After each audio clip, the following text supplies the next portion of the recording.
Have you ever had a friend who you thought was really smart and suddenly they start acting really stupid?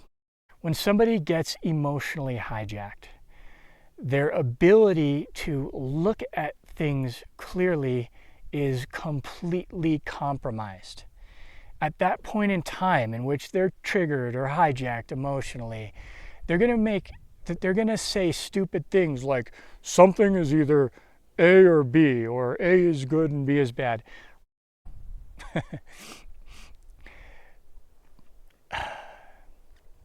This is something that I see all over the place in the world, and it pisses me off. It's actually not that hard to avoid this, but the consequences of this are absolutely catastrophic because we get really, really stupid under these conditions.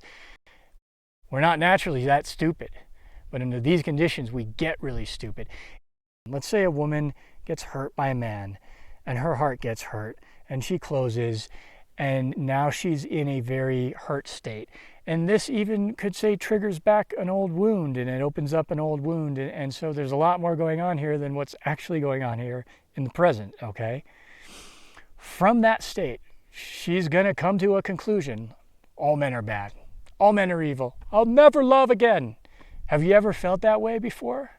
I mean, I know I have. But it was a temporary thing. And for some people, this is like a permanent fixed way of being. So when you have somebody who's permanently operating from that type of a emotionally dramatic state, and they're making intellectual inferences from it, a statement like, all men are bad, all men are evil. It starts to affect the way that you look at the world. You know, language shapes consciousness. So you're going to actually start to look at the world and see everything this way. Now, if we go a step further and we start to build policies like government level, institutional level policies based on these kind of completely broken and irrational ways of looking at the world that are just so grossly oversimplified, we have to bring it back and remember where that way of looking at it first came from. That first intellectual idea that all men are bad or all women are bad. I'm not going to just pick on men and women. You've seen this kind of stupid, one-dimensional, polarized thinking happening on just about every topic under the sun recently. It's because people are emotional about it, which is fine.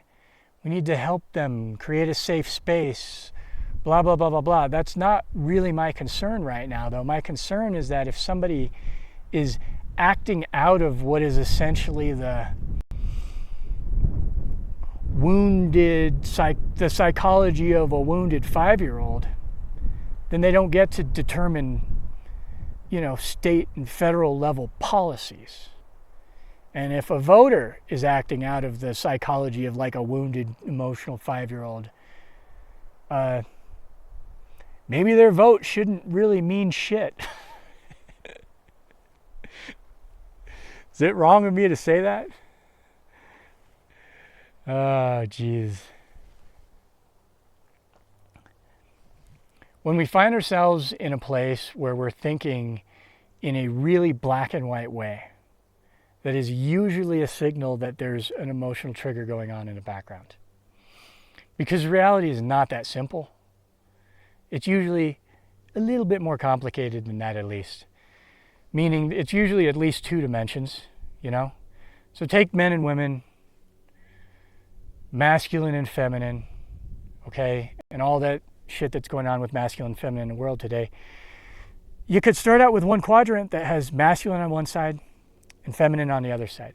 Now, if we start applying values judgments to that scale, like good and bad, we're going to have to come to stupid and false conclusions like men are good or men are bad, or women are good or women are bad. And we're going to start shaping policies around those broken and false conclusions.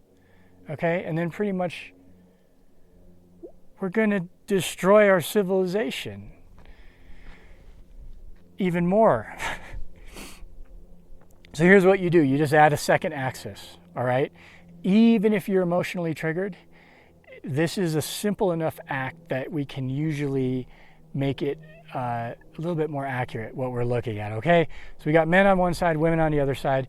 Always you can add a second axis that's going to be something along the lines of healthy and unhealthy, okay? Or like kind and mean, or whatever. But at least now you can make distinctions. Like we now have a distinction of a healthy masculine and a toxic masculine, and a healthy feminine and a toxic feminine. Now we don't have to say all men are toxic or all women under all conditions are healthy. Now we can